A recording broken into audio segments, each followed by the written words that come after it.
the American Music Show with John McEuen. He's going to be interviewing Michael on Fire. His label is Real Eyes Production. John McEuen does what I would call the first wave of Americana music because he's one of the legends. Would you mind if I give him a ringy-dingy to see if he's free? No, I don't mind at all. Hi, I was just sending you another email. I wanted to introduce you to Michael on Fire. He's here. Oh, great. Hi, John. How are you? Hello, Michael. Let me, excuse me turning this up. Okay, everybody stop typing.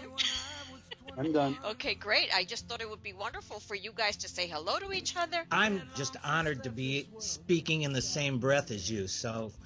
See? I have been a fan of yours for many years, John. And before you even go on, one time I gave your son my stage in Grand Junction, Colorado, because he was just starting out there and he needed someplace to sing, and I was playing, and so we let him do a set in the middle of our thing. So that was fun. Yeah. Well, thank you for that. I just hung up with him.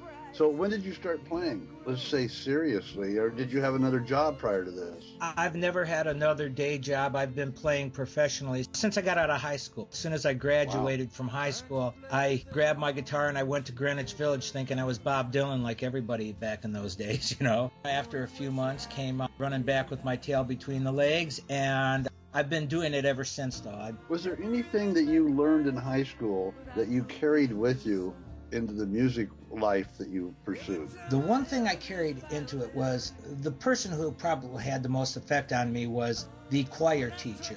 You know, I was a popular kid and all that. I knew how to negotiate myself through little social settings, but I was never very comfortable there because I couldn't concentrate. I was a daydreamer.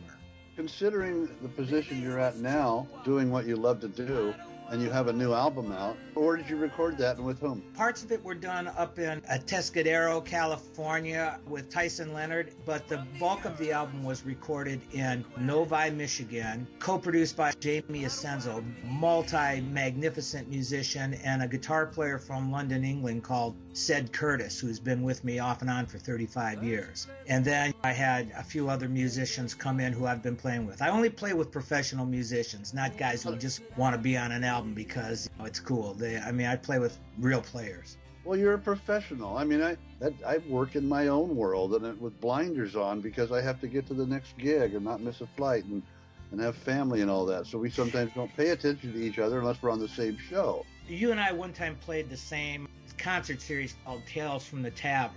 You did that, I did that. That's my closest proximity to you other than being a major fan. Well, thank you. But Ron out at Tales from the Tavern, Ron Colon.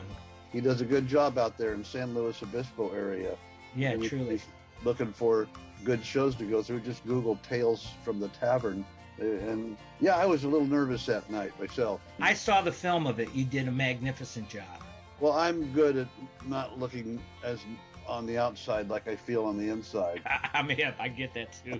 Yeah, I hadn't been in that area alone, but so you're at this point in your career. Are you happy with this album? This is probably the best album that I've come up with. Playing this to you, John. A year ago, I was playing at the International Jazz Festival with Perry Robinson and Bedell Roy and Mad Cat Ruth. Just great players playing jazz. For that, I decided for a couple months to concentrate on that. And the better I got at that, the smaller my audiences became. So I just then continued my roots thing. I'm a singer-songwriter, and this is the one I am most pleased with. I made this for my own self, and I love the way it feels. My name is Michael on Fire. Michael? Correct. On Fire, F-I-R-E. Yeah, and I'm asking because it's quite a sacrifice that people often don't realize, that you get into the music business and have to leave an hour after that to get to the next one that you might get paid at. I want people to know that you are doing what you believe in and happier about it than it sounds like than you've ever been. You can do what you do, stand behind the art and the value of it, and it's done quite well for you. But in my mind, if somebody said, what's one of the contributions to the Nitty Gritty Dirt Band lasting 45 years, I would say two things. Ruthie, thank you so much. Only wish that I could play like him. Only wish that I could play like